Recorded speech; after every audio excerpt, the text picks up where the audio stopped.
Pamaal had always believed that silence was safer than truth.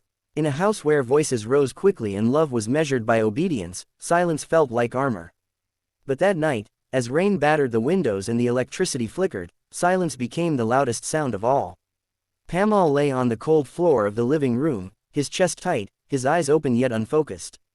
Around him stood the people who had shaped his life, his mother with guilt buried deep in her eyes, his father rigid with pride, and Ariba, whose face carried fear, love, and a secret she had been carrying alone. Doctors later called it a stress-induced collapse. But Pamaal knew better. His body had finally rebelled against years of swallowed pain. Since childhood, he had been the strong one, the son who adjusted, the man who never complained. He carried responsibilities that were never his choice, debts, expectations, broken family honor. And when he married Ariba, he promised her safety, not knowing he himself was drowning. As Pamaal recovered, the house turned quiet in a different way. People spoke softly around him, but their eyes said everything. His mother wanted to confess something she had hidden for years, how she had agreed to a decision that ruined his future, believing it was for the family's survival. His father avoided the room entirely, because seeing his son weak felt like seeing his own failure. Ariba sat beside Pamaal every night, holding his hand, whispering hope into his ear. She had sacrificed more than anyone, her dreams, her self-respect, even her health.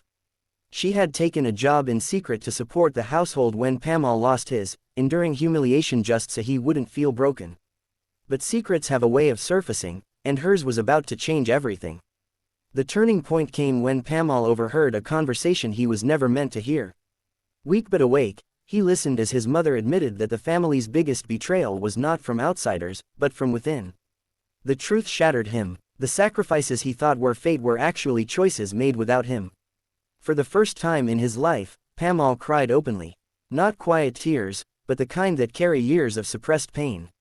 And in that breakdown, something shifted. He realized that love without honesty is just another form of cruelty. As dawn broke, Pamaal made a decision that terrified everyone: he would no longer live silently. Hook. Chapter 2: The Promise That Forces You to Stay. When Pamaal finally spoke, his words didn't raise his voice, they shattered generations of fear, and no one in that room would ever be the same again. Chapter 2: Rising from the Ruins. The morning Pamaal stood on his feet again, the house felt unfamiliar. He gathered everyone in the living room, not to accuse, but to be heard. His voice was calm, steady, and painfully honest.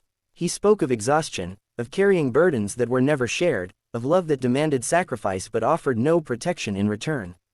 Every sentence landed like truth long delayed. His father tried to interrupt, but Pamaal gently stopped him. For the first time, authority met accountability. Pamaal didn't disrespect, he redefined respect. He explained that obedience without dignity destroys families, not saves them. His mother broke down, confessing her guilt fully, asking for forgiveness not as a parent, but as a human being. That moment healed something deeper than anger. Then Pamaal turned to Ariba. When her secret job came out, shame filled the room, but Pamaal's eyes filled with gratitude instead. He apologized to her publicly, acknowledging her sacrifices, her strength, and her pain. That apology was not just for Ariba, it was for every woman expected to endure silently. Together, they made bold choices. Pamaal chose to leave the house temporarily, not in anger, but for healing. He took a modest job, rebuilding himself slowly. Ariba stood beside him, no longer hidden, no longer silent. Their bond grew stronger, not because life became easier, but because honesty replaced fear. Back at home, changes followed. His father softened, learning that leadership begins with listening. His mother found peace in truth. The house that once suffocated now breathed.